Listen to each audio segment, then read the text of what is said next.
Nas ruas de Atizapán de Zaragoza, Andrés Mendoza Celis era a definição absoluta de um cidadão respeitável. Aos 72 anos, aquele homem de olhar cansado e gestos lentos era o vovô que todos admiravam e confiavam sem restrições. Como presidente do Conselho de Moradores, ele era sempre o primeiro a ajudar em problemas locais e o último a sair das missas dominicais, onde demonstrava uma fé inabalável. Sua casa, na Rua Margaritas, era um ponto de referência comunitário, com as portas sempre abertas para quem precisasse de conselhos ou auxílio em questões do bairro. Andrés carregava uma aura de fragilidade física que desarmava qualquer suspeita, uma máscara de benevolência refinada por décadas de convivência social impecável. Para os vizinhos, ele era um exemplo de integridade e prestatividade, escondendo sob sua pele enrugada segredos que ninguém ousaria imaginar ou questionar. Reina Gonzalez, uma mulher vibrante e mãe de família dedicada, confiava plenamente nesse senhor tão carismático. Dona de uma modesta loja de acessórios e reparos para celulares, ela via em Andrés um mentor experiente que poderia ajudá-la a expandir seu pequeno negócio familiar. Quando ele se ofereceu para acompanhá-la ao centro da cidade para comprar mercadorias com melhores preços, Reina aceitou o convite sem hesitar por um instante. Afinal, quem temeria um idoso tão religioso e respeitado por todos? Na manhã de 14 de maio de 2021, ela saiu de casa esperançosa, acreditando que aquele dia seria um marco para o seu futuro sucesso financeiro. Sem saber que caminhava para uma armadilha mortal, ela se despediu do marido e das filhas, deixando para trás a segurança do lar em direção à residência do homem que todos chamavam de amigo. O tempo passou e as horas se transformaram em uma angústia insuportável. Bruno, marido de Reina, preocupou-se profundamente quando ela parou de responder às mensagens, algo impensável para uma mãe tão presente e zelosa. Movido por um pressentimento sombrio, ele foi até a casa de Andrés em busca de respostas sobre o paradeiro da esposa. O idoso o recebeu com uma calma absoluta, afirmando categoricamente que Reina nunca apareceu para o encontro combinado. Andrés demonstrou um pesar que parecia genuíno e até sugeriu locais onde ela poderia estar. Mas Bruno sentiu que algo naquelas palavras não se encaixava. A narrativa do vizinho era polida demais e havia uma desconexão sinistra entre o desespero real da situação e a frieza gélida que emanava dos olhos de Andrés. O instinto de Bruno gritava que a máscara de bondade do idoso escondia uma verdade obscura e perigosa. Antes de continuarmos a desvendar os segredos terríveis que se escondiam sob o solo daquela casa, inscreva-se no canal e nos conte nos comentários de onde você está assistindo. Sua participação nos ajuda a manter viva a busca pela verdade em casos que desafiam a compreensão humana. A noite caiu sobre Atizapán e Bruno decidiu investigar por conta própria, já que a polícia tratava o desaparecimento com a lentidão burocrática de sempre. Ele caminhou pelas calçadas familiares, sentindo o peso do silêncio que agora parecia hostil. Conversou com outros moradores e tentou reconstruir meticulosamente cada passo da esposa naquela manhã ensolarada. As peças do quebra-cabeça começaram a se encaixar de forma perturbadora e reveladora quando uma testemunha ocular afirmou ter visto Reina entrando na casa de Andrés, desmentindo frontalmente a versão dada pelo idoso horas antes. A semente da dúvida floresceu em uma suspeita aterrorizante que gelou o sangue de Bruno. Ele olhou para a residência na Rua Margaritas, outrora vista como um porto seguro da comunidade, e sentiu que ali residia algo maligno.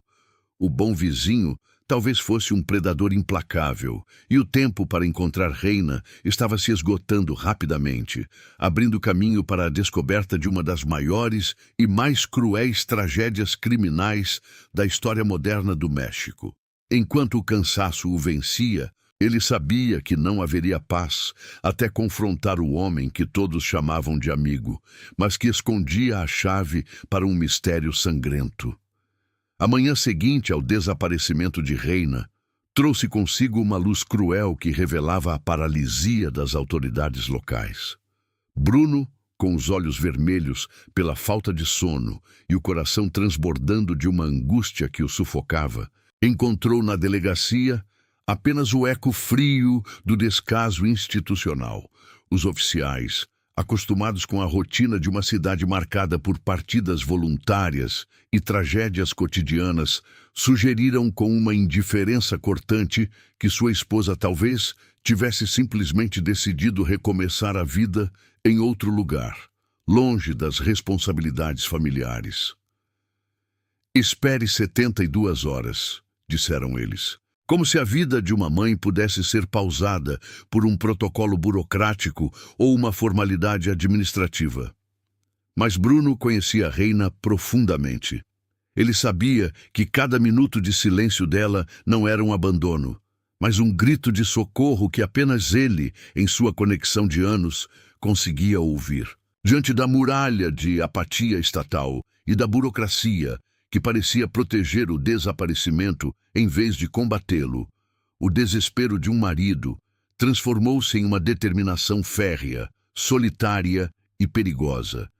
Ele não seria mais um espectador passivo da própria tragédia que se desenhava, armado apenas com seu celular e a memória de suas senhas compartilhadas, um detalhe de confiança que o casal mantinha. Bruno mergulhou no rastro digital de Reina. Foi então que a tecnologia, muitas vezes fria e impessoal, ofereceu-lhe a primeira pista concreta e aterrorizante.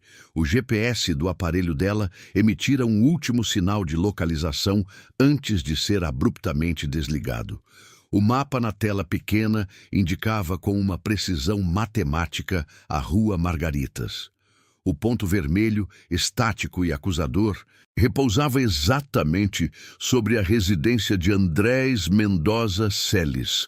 Aquela descoberta foi como um soco físico no estômago, confirmando que as mentiras contadas pelo idoso na noite anterior não eram apenas lapsos de memória de um homem de 72 anos, mas sim uma estratégia deliberada de ocultação. O bom velhinho da comunidade, o presidente do conselho que todos reverenciavam, estava no centro geométrico e sombrio do desaparecimento de sua esposa. E Bruno sabia que não havia tempo para esperar por mandados judiciais que poderiam demorar dias para chegar. Bruno retornou à casa de Andrés com a urgência de quem luta contra o tempo. Mas desta vez não havia súplica em seu olhar, apenas uma demanda silenciosa por justiça. Ao bater à porta, foi recebido novamente pela máscara de benevolência que Andrés usava com uma perfeição quase artística.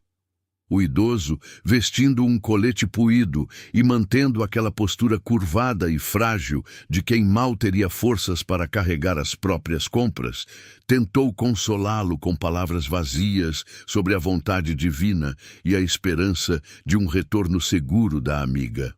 No entanto, a tensão no ar era agora palpável e elétrica. Bruno notou que, enquanto falava, Andrés bloqueava sutilmente a entrada com o corpo, e seus olhos, antes descritos por todos como cansados e gentis, agora brilhavam com uma lucidez predatória, vigilante e fria. O confronto psicológico se intensificou em cada segundo de silêncio.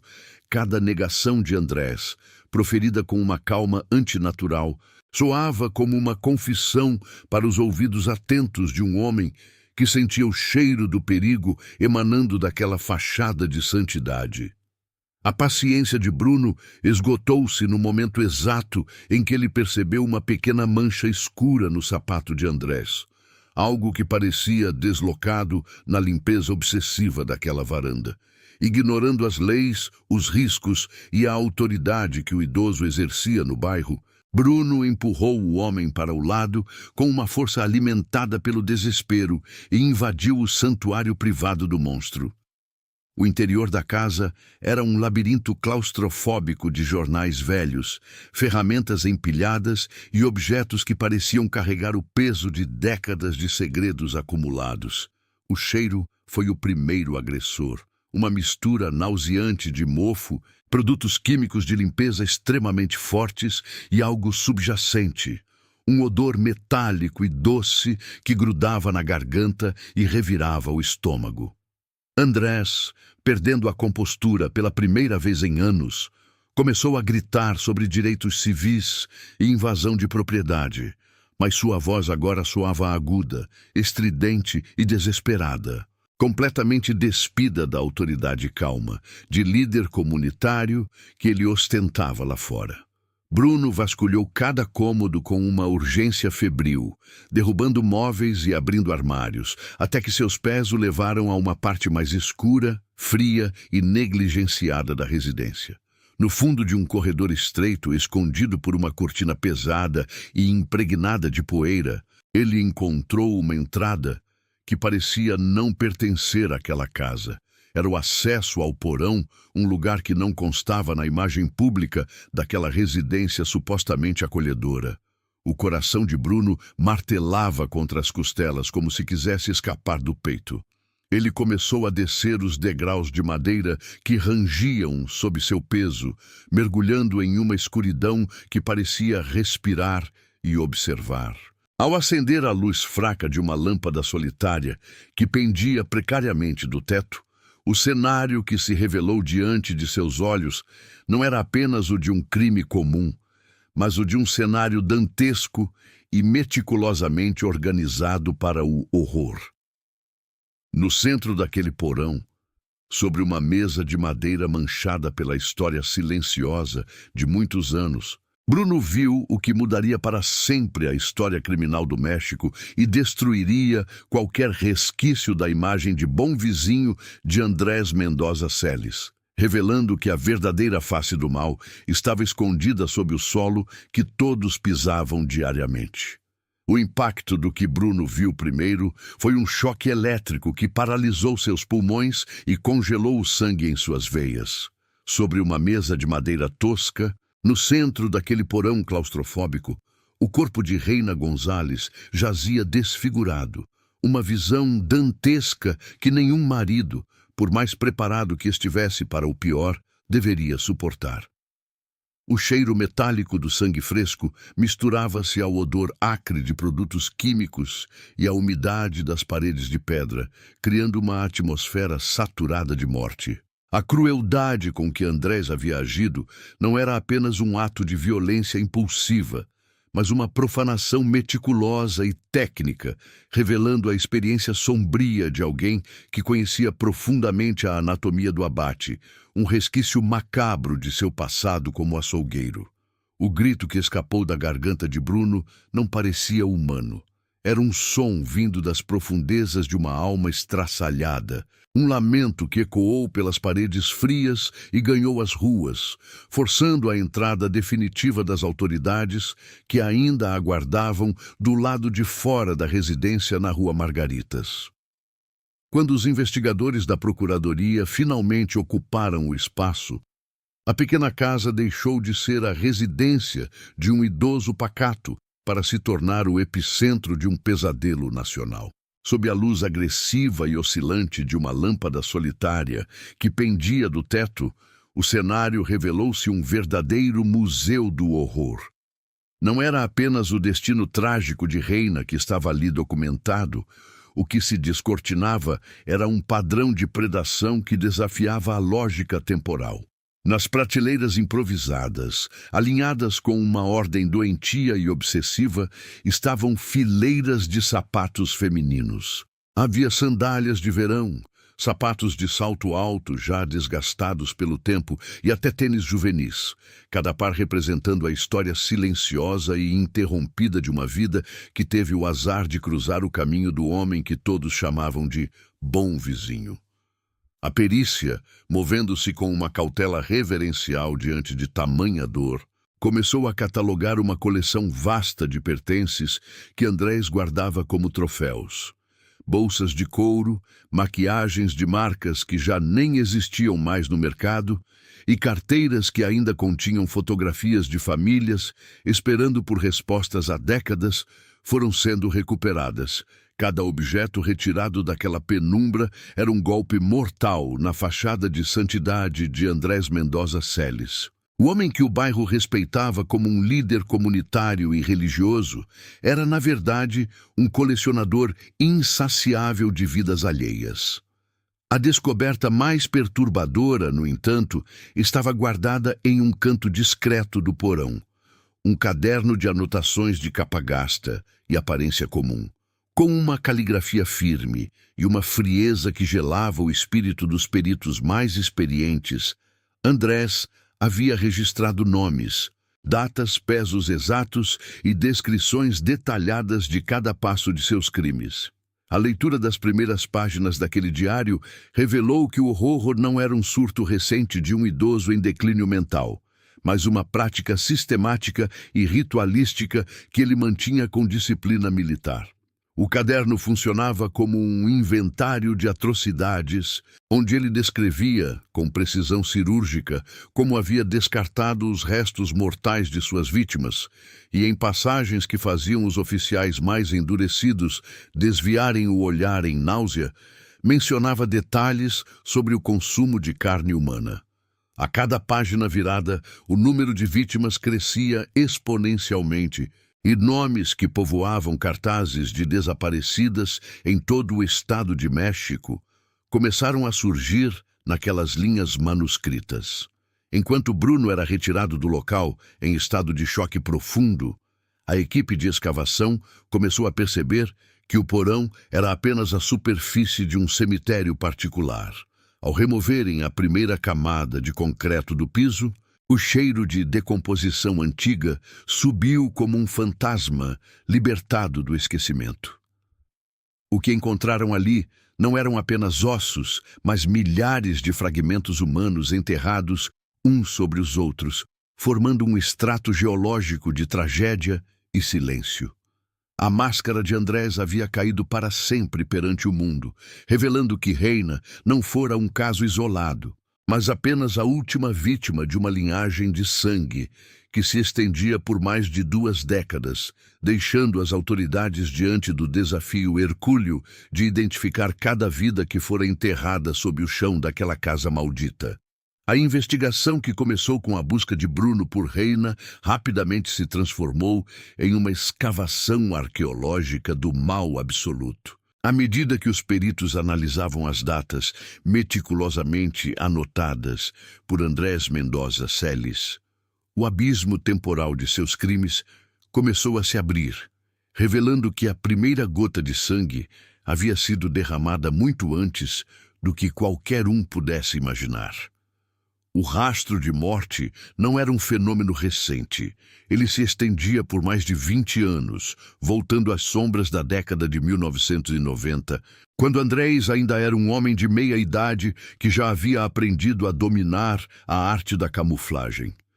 Ele não era o monstro que se escondia sob a cama, mas o senhor que ajudava as vizinhas com as sacolas de compras e que oferecia conselhos paternais nos momentos de dificuldade. O perfil do predador que emergia dos depoimentos e das evidências era de uma astúcia diabólica. Andrés utilizava sua aparência de homem frágil e inofensivo como uma arma. Seu território de caça predileto eram os mercados locais e os bares populares de Atizapán de Zaragoza, lugares onde a vulnerabilidade muitas vezes busca um rosto amigo. Com um sorriso cansado e uma voz que transmitia uma falsa segurança, ele se aproximava de mulheres que pareciam solitárias ou sobrecarregadas pelos problemas da vida. Ele as atraía com promessas de ajuda financeira, empregos ou simplesmente com a oferta de uma refeição quente e um ouvido atento. Era nesse momento, entre uma conversa casual e um gesto de aparente bondade, que ele selava o destino de suas vítimas. A traição era sua ferramenta principal. Ele transformava a confiança alheia em um corredor direto para o seu porão privado. A notícia da verdadeira natureza de Andrés atingiu a comunidade como uma onda de choque que desintegrou o senso de segurança dos moradores. Famílias que viviam na mesma rua há décadas começaram a revisitar memórias de irmãs, filhas e mães que haviam desaparecido sem deixar rastro.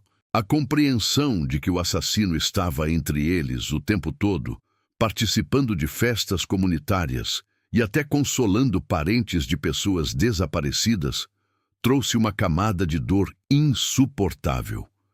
Havia relatos de vizinhos que compartilharam refeições com ele, sem saber que os pratos que Andrés oferecia generosamente carregavam o segredo macabro de sua dieta canibal. A máscara de benevolência que ele ostentava não era apenas uma fachada, era uma ferramenta de tortura psicológica que agora assombrava cada pessoa que algum dia o chamou de amigo. Enquanto a polícia técnica avançava com a destruição controlada do piso da casa, a escala do crime se tornava inimaginável. O que começou como uma busca por evidências superficiais transformou-se em uma operação de mineração humana. Sob a cozinha, sob o quarto e sob as áreas onde Andrés descansava tranquilamente, os peritos encontraram um depósito de ossos. Milhares de fragmentos ósseos estavam misturados à terra, empilhados em camadas que contavam a história de décadas de impunidade.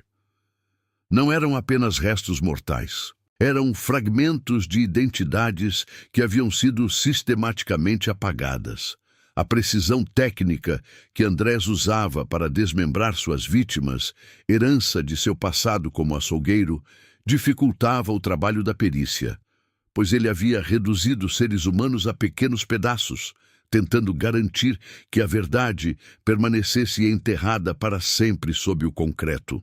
A atmosfera na Rua Margaritas tornou-se pesada, carregada pelo cheiro de terra úmida e pela presença constante de especialistas em trajes brancos que carregavam baldes repletos de fragmentos para análise.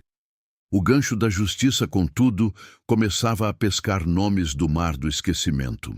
A equipe de genética forense deu início ao processo de cruzar o DNA dos restos encontrados com o banco de dados de pessoas desaparecidas.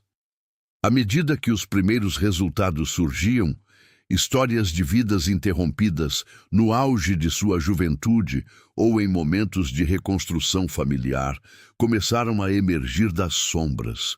Cada fragmento identificado era uma flecha no coração da comunidade, revelando que a casa de Andrés não era apenas uma moradia, mas um monumento à falha coletiva profunda mexicana. Dentro da sala de interrogatório, o ar parecia ter se tornado sólido, uma massa pesada que dificultava a respiração de todos, exceto de Andrés Mendoza Celis.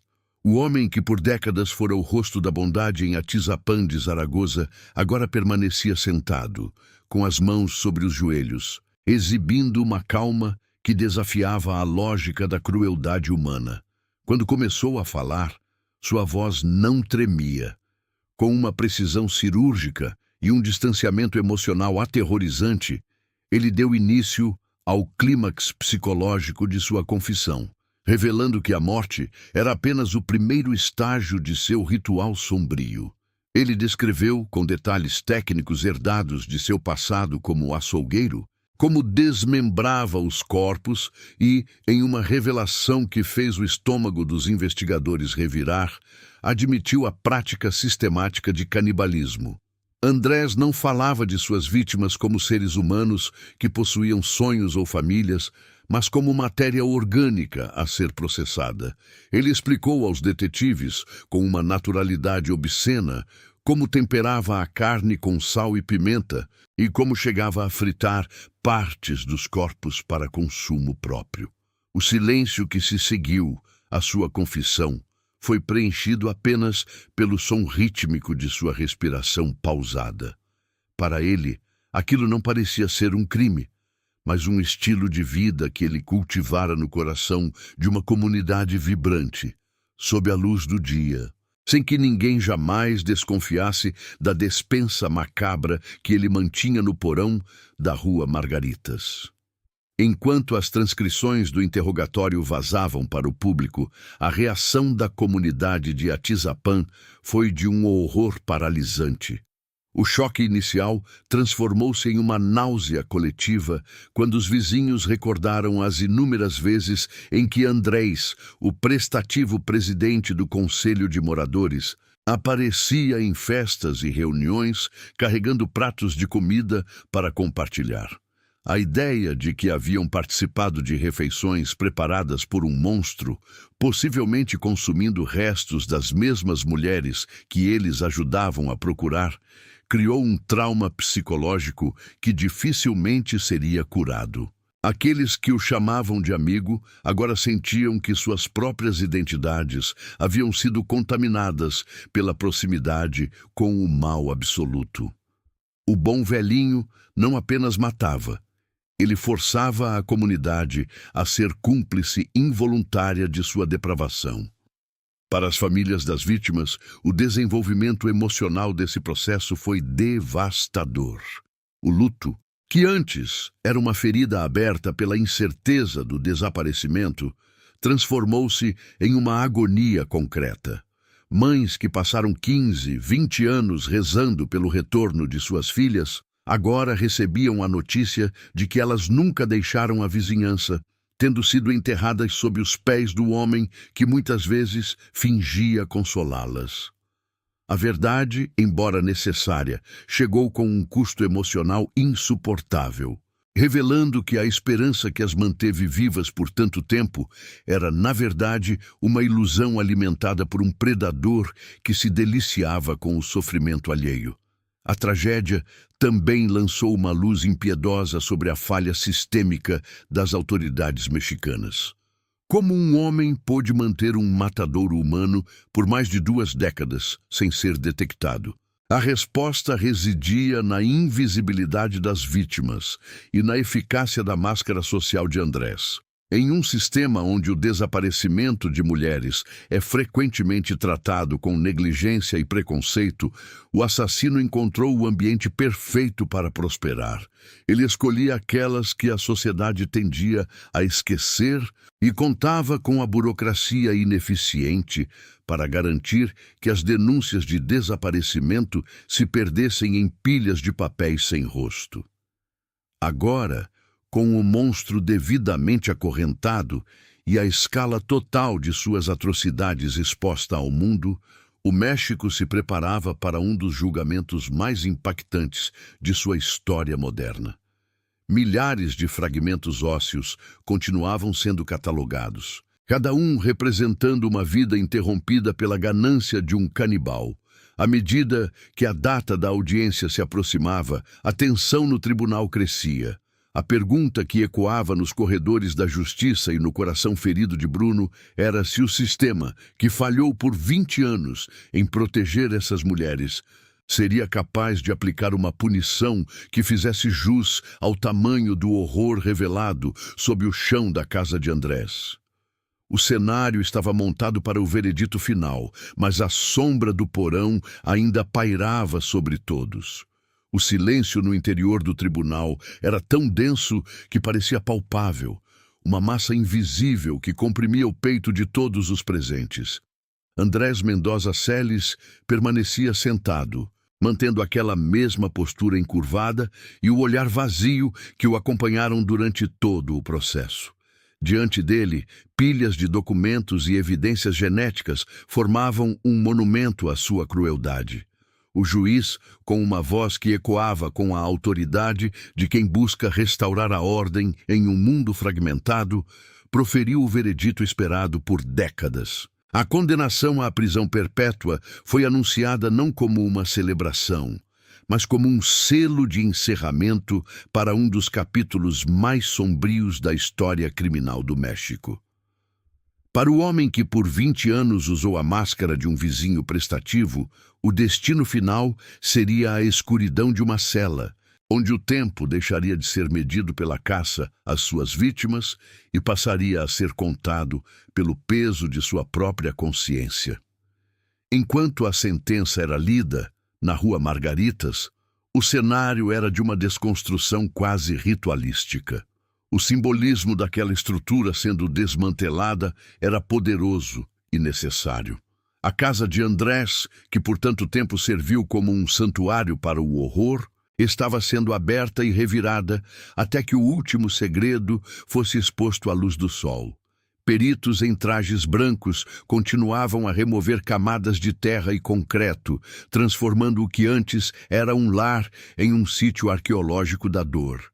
A destruição física da residência funcionava como um processo de purificação para a vizinhança de Atizapán. Cada tijolo removido e cada viga derrubada representavam o desmonte da mentira que o assassino havia construído.